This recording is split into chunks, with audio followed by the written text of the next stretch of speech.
ನಮ್ಮ ಹೆಸರು ಮುರುಳಿ ಅಂತ, ಬೋದ್ಗನಹಳ್ಳಿ ರಂಗಸ್ಥಳದ ಹತ್ರ ಬರೋಂಥದ್ದು.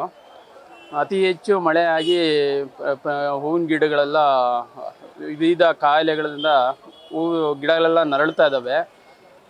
ಇಲ್ಲಿ ಮಾರ್ಕೆಟಲ್ಲಿ ನೋಡಿದ್ರೆ ಅಷ್ಟೆಲ್ಲ ಔಷಧಿಗಳೆಲ್ಲ ಸಿಂಪಡಣೆ ಮಾಡಿ ಇಲ್ಲಿ ಮಾರ್ಕೆಟಿಗೆ ತಗೊಂಬಂದರೆ ಇಲ್ಲಿ ಮಳೆ ಕಾರಣ ಇವತ್ತು ಹಬ್ಬದ ವ್ಯಾಪಾರ ಕೂಡ ಅವ್ರಿಗೆ ಹೊರ ರಾಜ್ಯಗಳಿಗೆ ಸಾಗಾಣಿಕೆ ಮಾಡೋಕ್ಕೆ ತೊಂದರೆ ಆಗಿ ಇಲ್ಲಿನೂ ಬೆಲೆ ಕುಸಿತ ಆಗಿದೆ.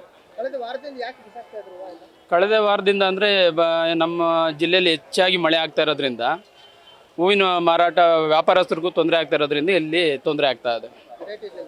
ರೇಟ್ ಇಲ್ಲ. ಅವರು ಮಾರಾಟ ಮಾಡಬೇಕಂದ್ರೆ ಅವ್ರಿಗೂ ವಾತಾವರಣ ಚೆನ್ನಾಗಿರ್ಬೇಕಲ್ವಾ. ಇಲ್ಲಿ ಯಾವುದು ಬೇರೆ ಕಡೆ ಹೋಗ್ಲಿಕ್ಕೂ ಅವ್ರಿಗೂ ಮಳೆ ಕಾರಣದಿಂದ ಇಲ್ಲಿನೂ ತೊಂದರೆ ಆಗ್ತಾ ಇದೆ. ದೀಪಾವಳಿ ಬಂದಿದೆ, ಹೋದ ವರ್ಷಕ್ಕಿಂತ ತುಂಬ ಕಡಿಮೆ ಆಗಿದೆ ಬೆಲೆಗಳು. ವಾರದಿಂದ ಮಳೆ ಬೀಳ್ತಾನೆ ಇದೆ.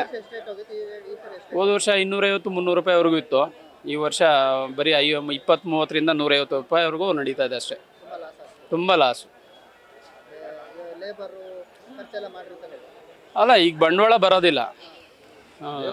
ಏನೋ ಬೆಳೆದಿದ್ದೀವಿ ಅಂತ ತಗೊಂಬಂದು ಮಾರ್ಕೆಟ್ಗೆ ಹಾಕ್ಬೇಕಷ್ಟೇ. ಅದು ಬಿಟ್ಟರೆ ಈಗ ರೈತರಿಗೆ ಏನು ಉಳಿತಾಯ ಆಗೋದಿಲ್ಲ. ಸಸಿ ಇದು ಹಣ ಕೂಡ ಬರೋದಿಲ್ಲ. ಈಗ ಮಳೆ ಇರೋ ಹಿನ್ನೆಲೆಯಲ್ಲಿ ಪಾರ್ಸಲ್ ತಡೆಯೋದಿಲ್ಲ, ಹೂವು ದೂರ ಹೋಗೋದಿಲ್ಲ. ಬೇರೆ ಹೊರ ರಾಜ್ಯಗಳಿಗೆ ಹೂವು ಹಾಕಿದ್ರೆ ಡ್ಯಾಮೇಜ್ ಬರ್ತಾ ಇದೆ. ಅದರಿಂದ ಒಂದು ವಾರ ಹಿಂದ್ಗಡೆ ಫುಲ್ ಡೌನ್ ಆಗಿ ಎಲ್ಲ ಬಿಸಾಕುವಂಥ ಪರಿಸ್ಥಿತಿ ಉದ್ಭವವಾಗಿತ್ತು. ಈಗ ಹಬ್ಬ ಬಂದಿದೆ, ದೀಪಾವಳಿ ಹಬ್ಬ. ಚೆನ್ನಾಗಿರೋ ಹೂವಕ್ಕೆ 150-160 ರೂಪಾಯಿ ಆವ್ರೇಜ್ ಇದೆ. ಇಂಥ ಹೂಗಳು 10, 20, 30 ರೂಪಾಯಿನಿಂದ ಸ್ಟಾರ್ಟ್ ಆಗುತ್ತೆ. ಇವಾಗ ನಂಬರ್ 1 ಹೂವು ಇದ್ದರೆ 150-160 ರೂಪಾಯಿ ಹೂವು ಆಗ್ತಾಯಿದೆ ರೇಟು.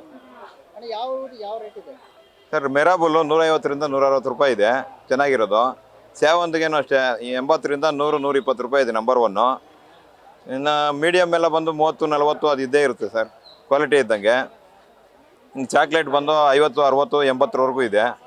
ಈ ಥರ ಇತ್ಯಾದಿ ಬೆಲೆಗಳಿರ್ತವೆ ಸರ್. ಚೆಂಡು ಹೂವು 40 ರೂಪಾಯಿ 50 ರೂಪಾಯಿ ನಂಬರ್ 1 ಇದ್ದರೆ ಹೋಗ್ತಾ ಇದೆ.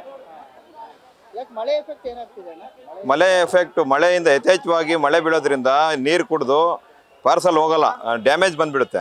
ಹೂವು ಕೆಟ್ಟೋಗೋ ಉದ್ದೇಶದಿಂದ ರೇಟುಗಳು ಕುಸಿಯೋ ಅವಕಾಶ ಹೆಚ್ಚಾಗಿರುತ್ತೆ. ಹೊರ ರಾಜ್ಯಗಳಿಗೆ ಹೋಗಲ್ಲ ಪಾರ್ಸಲ್ಲು.